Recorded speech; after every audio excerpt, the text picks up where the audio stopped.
In this session, we're going to be looking at the figure of Samson from Judges chapter 13 through to 16. And we're going to be looking at the theme of how integrity matters. Integrity matters. Every year we hear sad stories, tragic stories of prominent Christian leaders falling into sin, leaving their ministries and having tragic ends to their lives and causing great pain and sadness to many people. They fall for many different reasons. Sometimes it's about power, sometimes it's about money, but most often it's about falling into sexual sin. Sometimes it's all of those together. And that's where the life of Samson offers us a lot of lessons which are important for leaders today. Not just about avoiding moral precipices, but also about how we lead our whole lives. And many of these lessons come from the story of Samson by contrast, as in he's showing us how not to do things. And so we're going to be thinking today about how integrity matters. And we're going to consider the whole of Samson's life, and then we're going to consider three particular lessons that we get from that. So let's start with considering his life. Remarkably, in Judges chapter 13, we have a very long birth announcement, and there is a lot to look in that story, particularly about how it contrasts with Genesis chapters 2 and 3, where the command about what to eat and not to eat is in Genesis 2 and 3. It's given to the man, who then conveys it to his wife. In Judges chapter 13, it's very explicitly given to the woman. It's given to the Samson's mother, and it's a command from an angel about how he is not to eat certain things. He mustn't eat grapes or consume anything that comes from vines. She mustn't, and he mustn't touch anything unclean. It reflects a law back in Numbers chapter 6, the law of the Nazarite, because Samson is supposed to be a Nazarite. And there are three things the Nazarite must not do: touch dead bodies, have their hair cut, or eat anything or drink anything that comes from vines or grapes. And so that's all the context for when Samson comes along. And we're going to pick up reading the story in Judges chapter 14 with the first verse. Judges 14 verse 1. Samson went down to Timnah, and at Timnah he saw one of the daughters of the Philistines. Then he came up and told his father and mother, "I saw one of the daughters of the Philistines at Timnah. Now, get her for me as my wife." But his father and mother said to him, "Is there not a woman among the daughters of your relatives or among all our people that you must take a wife from the uncircumcised Philistines?" But Samson said to his father, "Get her for me, for she is right in my eyes." So our first scene with Samson is we're seeing that he sees. Samson sees a woman. Twice it says he saw. And then his argument to his father why he should have this particular woman is, "She is right in my eyes." And we remember how at the end of the book of Judges, the theme is how everyone is doing what's right in their eyes. So here we have the last of the judges, and some people would read him as the worst of the judges, and the judge is getting gradually worse. Well, here's the judge who judges according to what's right in his own eyes.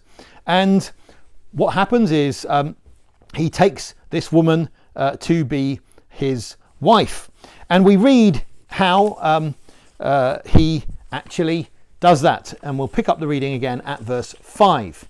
Samson went down with his father and mother to Timnah, and they came to the vineyards at Timnah.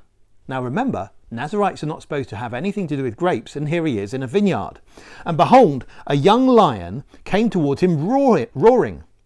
Then the Spirit of the Lord rushed upon him, and although he had nothing in his hand, he tore the lion in pieces as one tears a young goat. But he did not tell his father or his mother what he had done. Then he went down and talked with the woman, and she was right in Samson's eyes. After some days, he returned to take her, and he turned aside to see the carcass of the lion. And behold, there was a swarm of bees in the body of the lion, and honey, and he scraped it out into his hands and went on, eating as he went. And he came to his father and mother and gave some to them, and they ate. But he did not tell them that he had scraped the honey from the carcass of the lion. Now remember, Nazarites are not supposed to touch dead bodies, carcasses and so on. And he's actually getting food from there, and he's not supposed to eat anything unclean. We read on, chapter 14, verse 10. His father went down to the woman, and Samson prepared a feast there, for so the young men used to do. And by the way, the sort of feast that young men would have would not just be drinking water, of course. As soon as the people saw him, they brought 30 companions to be with him. And Samson said to them, "Let me now put a riddle to you. If you can tell me what it is within the 7 days of the feast and find it out, then I will give you 30 linen garments and 30 changes of clothes.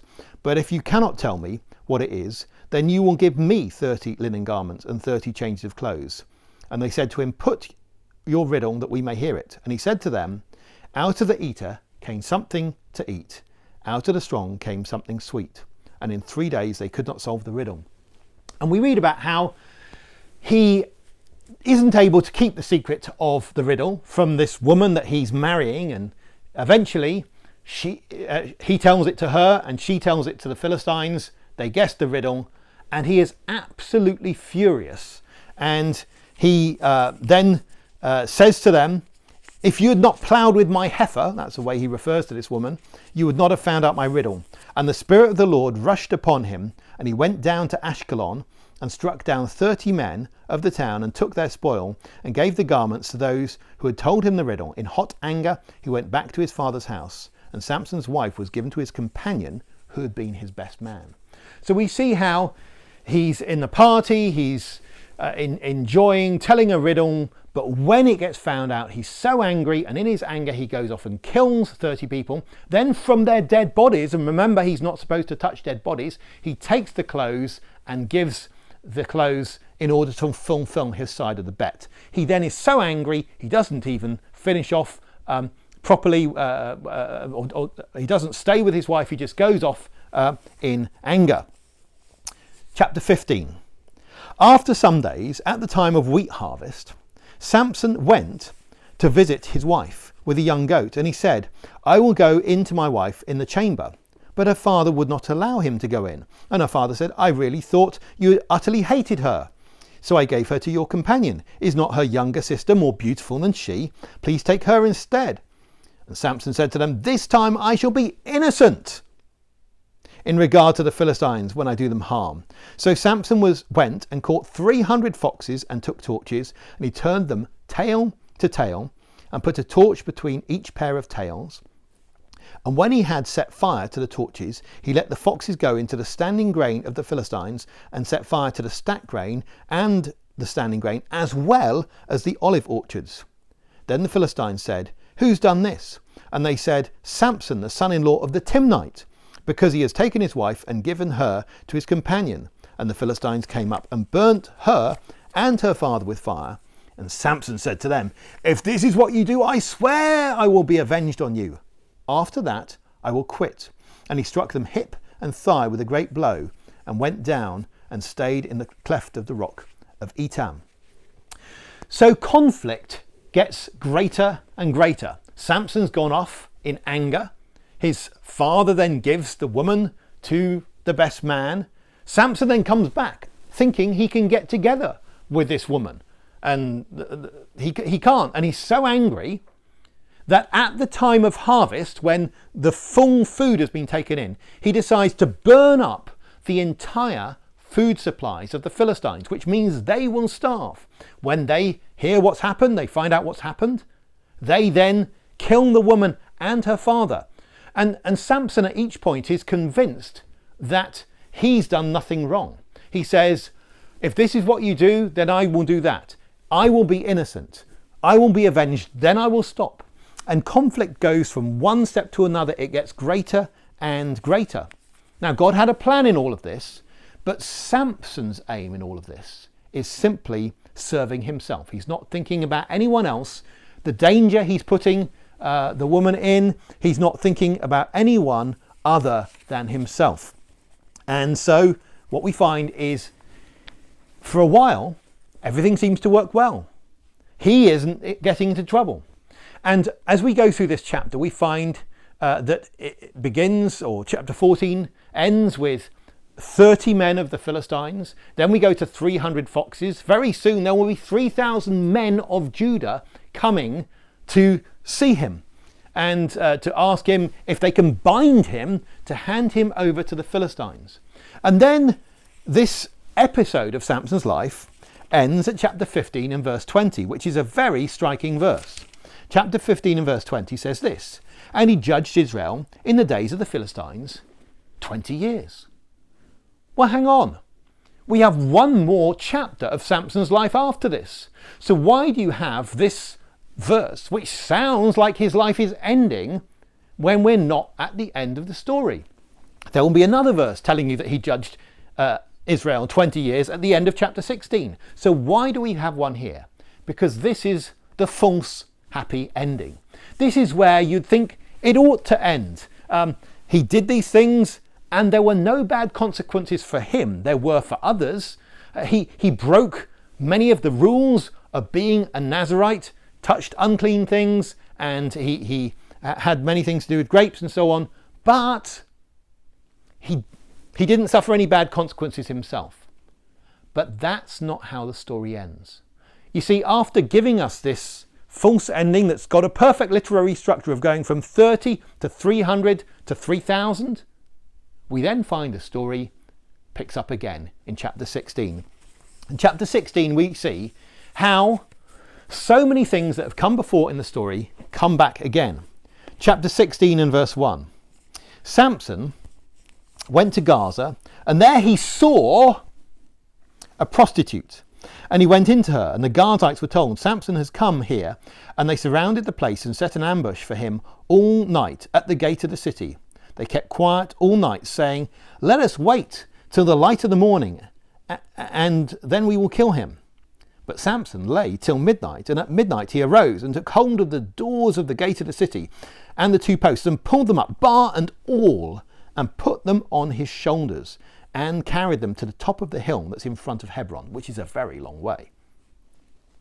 After this, he loved a woman. And this is the first time and the last time we read he loved a woman, rather than just saw a woman. He loved a woman in the valley of Sorek, whose name was Delilah. And the lords of the Philistines came up to her and said to her, "Seduce him, and see where his great strength lies, and by what means we may overpower him, that we may bind him to humble him. And we will each give you 1,100 pieces of silver." So Delilah said to Samson, "Please tell me where your great strength lies, and how you may be bound, that one could subdue you." Samson said to her, "If they bind me with 7 fresh bowstrings that have not been dried, then I shall become weak and be like any other man." Then the lords of the Philistines brought up to her 7 fresh bowstrings that had not been dried, and she bound him with them. Now she had men lying in ambush in an inner chamber. And she said to him, "The Philistines are upon you, Samson." But he snapped the bowstrings, as a thread of flax snaps when it touches the fire. So the secret of his strength was not known. Then Delilah said to Samson, "Behold, you've mocked me and told me lies. Please tell me how you might be bound." And he said to her, "If they bind me with new ropes that have not been used, then I shall become weak and be like any other man."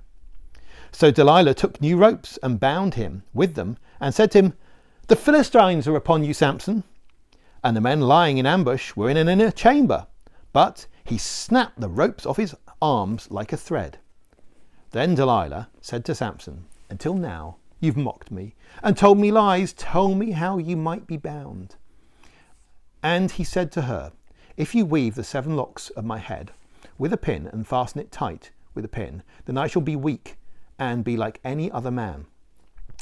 So while he slept, Delilah took the 7 locks of his head and wove them into the web. And she made them tight with the pin and said to him, "The Philistines are upon you, Samson." But he awoke from his sleep, pulled away the pin, the loom, and the web. Then she said to him, "How can you say I love you when your heart is not with me? You've mocked me these 3 times. You've not told me where your great strength lies." And when she pressed him hard with her words day after day and urged him, his soul was vexed to death. And he told her all his heart and said to her, a razor has never come upon my head, for I have been a Nazarite to God from my mother's womb. If my head is shaved, then my strength will leave me and I will become weak and be like any other man. When Delilah saw that he had told her all his heart, she sent and called the lords of the Philistines, saying, come up again, for he has told me all his heart. Then the lords of the Philistines came up to her and brought the money in their hands. She made him sleep on her knees, and she called a man and had him shave off the 7 locks of his head. Then she began to torment him, and his strength left him. And she said, the Philistines are upon you, Samson. And he awoke from his sleep and said, I will go out as at other times and shake myself free. But he did not know that the Lord had left him. And the Philistines seized him and gouged out his eyes and brought him down to Gaza and bound him with bronze shackles. And he ground at the mill in the prison. But the hair of his head began to grow again after it had been shaved. What we see in this section is what we could say is a déjà vu combo, a combination of all the things that we've seen before. We've seen Samson be bound before. We've seen him have an ambush waiting for him before. We've seen him give away his secrets to a woman before. We've seen all sorts of situations before like this, and yet we find that whereas before he was able to get away with his actions, this time he doesn't. In fact, what happens here is he follows his eyes, he sees a woman, but this time his eyes are put out. But that's not how the story ends. The story ends in a far better way. The story ends like this. Chapter 16, verse 23. Now the lords of the Philistines gathered to offer a great sacrifice to Dagon their god, and to rejoice, for they said, our God has given Samson, our enemy, into our hand. And when the people saw him, they praised their God, for they said, our God has given our enemy into our hand, the ravager of our country, who has killed many of us. And when their hearts were merry, they said, call Samson, that he may entertain us. So they called Samson out of the prison, and he entertained them. They made him stand between the pillars, and Samson said to the young man who held him by the hand, let me feel the pillars on which the house rests, that I may lean against them. Now the house was full of men and women. All the lords of the Philistines were there, and on the roof were about 3,000 men and women who looked on while Samson entertained. And Samson called to the Lord and said, O Lord God, please remember me and please strengthen me only this once, O God, that I may be avenged on the Philistines for my 2 eyes. And Samson grasped the 2 middle pillars on which the house rested, and he leant his weight against them, his right hand on the one and his left hand on the other. And Samson said, let me die with the Philistines. Then he bowed with all his strength, and the house fell upon the lords and upon all the people who were in it. So the dead whom he killed at his death were more than those whom he had killed during his life. Then his brothers and all his family came down and took him and brought him up and buried him between Zorah and Eshtaol in the tomb of Manoah his father. He had judged Israel 20 years. Well, what a remarkable ending. Let's think about 3 lessons we can get from the life of Samson. First lesson will be about God's grace, how gracious God is. Secondly, that actions have consequences. And thirdly, we're going to see a big contrast with Christ. So firstly, let's think about God's grace. Despite the fact that Samson was in many ways a moral disaster, Samson was also a gift of God's grace to his people. Samson really did deliver his people. He wasn't intending to. He accidentally delivered them when he was following his own selfish desires, but God had a plan all along. As we read back in chapter 14, verse 4, God had an intention through all of this to bring about the deliverance of his own people. And God is gracious to us. When we hear these tragic situations about leaders falling, remember God is in charge. It doesn't lessen their fall, the tragedy of their fall, but even through the falling of leaders, maybe people we respected hugely, maybe people we were very close to, God is still working. God has a plan to purify his church, to strengthen his church, and God is working even through the wrong that people do. Judas was completely wrong to betray our Lord Jesus Christ. And yet it was through the betrayal that Christ brought salvation to all of us. And so what we see is that even these terrible things that people do, God has a plan, and God is working through these chapters to deliver his people Israel. And Samson was not able to deliver them by his own strength. The strength he had entirely came from God. Now, some people read these passages as if the strength came from his hair. No, the strength came from God. And remember, there are three things that a Nazirite mustn't do: touch dead bodies, eat grapes and drink things from grapes, or have his hair cut. And the only one who says that the strength is connected with his hair is Samson himself. But Samson never says, my strength comes from my hair. He rather says this: if you take away my hair, my strength will go away. Because in fact, it was every part of the Nazirite vow that was his connection with God. You see, every single one of those things was something connecting him with God, and the hair, if you like, was the last thread to be cut, the last thing, the point at which we read in the narrative, tragically, he did not know that the Lord had left him. You see, there might be all sorts of things that connect us with God, and we're gradually cutting through them. And here we have in that narrative God's grace shown to Samson in continuing to work through him, even when he's cutting the threads that are connecting him with God. But there comes a point when God says, no more. You need to be delivered over to the consequences. And that's tragic for Samson. But God's grace is bigger than the tragedy. Because what we read is that that wonderful verse where it's as if the camera is panning round in the film and showing us something which is going to happen, which the people in the film aren't able to see. And that's the verse that says, but his hair began to grow. You see, God had left Samson, but God also responded to Samson one more time. He didn't have to, but in his grace, he did. Don't ever think it's too late. You may think, I've cut every tie that connects me to God. I've broken the rules so many times. He must have left me forever. And I would say, if you're in that situation, think like Samson and pray one more time, and God will come back. We also see God's grace in this situation by all the warnings that he'd given to Samson. Samson had so much evidence that things were going wrong. When we see all this déjà vu in chapter 16, we actually see that Samson knew he wasn't very good at keeping secrets before. Samson knew there'd been ambushes before, and yet he decided to go on. God had graciously given him warnings. So one of the key things that just comes to me through this passage is God's grace. God is graciously working in the church in Europe. He's going to do great things. There will be tragedies, there will be leaders falling, but don't ever lose the sense that God is working through his people. But a second thing from this passage is that warning.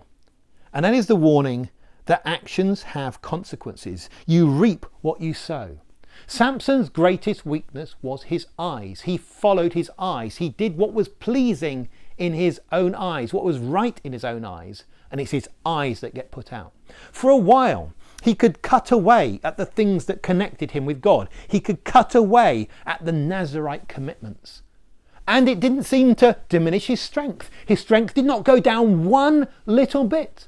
And it might be the same for us. We might adopt bad habits and find our spiritual strength doesn't seem to go down one little bit. Maybe we look at things that we shouldn't. I mean, it's hard to read a passage like this in a modern context and not think about the blight of pornography, which we know pornography use is high amongst Christian leaders. It's something we need to say no to, because it may seem for a while that our power and our strength does not diminish in any way. Just like Samson could indulge these sins and God in his grace continue to work through him. But one time, it could all go. You've got to love God. We've got to love God and recognize we need every single thing that we possibly can have connecting us to God. Don't let us rationalize sins. There can be all sorts of ways that we could think, well, this isn't directly sinful. We've had more than one story recently of people who have taken something which could be legitimate, namely a massage, and there's nothing inherently wrong with that, but they have, with human rationalization, made it into something which is actually a profound source of sin. And we've got to realize this can happen in all sorts of ways. We've got to watch our lives. All sorts of legitimate habits could develop into illegitimate things in terms of how we spend time, whether on screen or off screen. Humans are so good at rationalizing. We've got to recognize that we've got to resist that and look for everything, single thing that can connect us to God, not to cut those ties, and not to think because we cut a few ties and our spiritual strength remains, that it will always do so. So there's a real warning here that actions have consequences. The things that we do come back. That's a rule in Judges, where so much of the judgment that comes upon people is connected with their actual sin. Whether it's the crushing of Abimelech's head on a stone, as he's crushed his brothers on a stone, whether it's the sword going into Eglon's belly when he was feeding off the Israelites. All of these sorts of things, actions have consequences. But lastly, I want to look very briefly at how this points us to Christ. You see, there are so many similarities between Samson and Christ. The angelic birth announcement, the fact that he's a Nazarite, and Nazarite seems to be connected somehow with the word Nazareth in the New Testament. They're both saviours, and the Spirit of God comes upon them. They're both betrayed for money, and they both bring about their greatest salvation by dying. Even the position at their death with their arms stretched out is reminiscent. But aren't there so many more contrasts? Whereas Samson follows his eyes, we know the Messiah in Isaiah 11 verse 3 does not judge by following his eyes. Whereas Samson is disobedient, Christ is fully obedient. Whereas Samson is self-interested, Christ is self-sacrificing. And whereas Samson does not deliver his people, he only begins to deliver his people, Christ fully delivers his people. And that's so interesting, because Samson, if he had not fallen into sin, might have been able to deliver Israel fully. But he never did that. We never get to see how much more good ministry could have come if he had not fallen that way in sin. And yet Christ, when he died on the cross, was able to say, it is finished. The work is complete.